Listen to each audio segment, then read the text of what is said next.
Ujambo na karibu mtazamaji wa runinga yetu ya JK254 ama ukipenda muite Chastas Kengere Onchomba.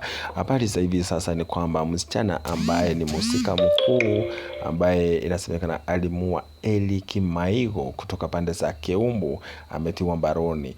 Msichana huyu amepelekwa katika kituo moja cha polisi kule Muthaiga, Nairobi, ambapo anaendelea kuhojiwa. Msichana huyu anadai kwamba Eli Kimaigo alimchukua barabara moja ya jiji la Nairobi, ambapo alimlazimisha kumuingiza ndani ya gari lake na kumfikisha kule kwake.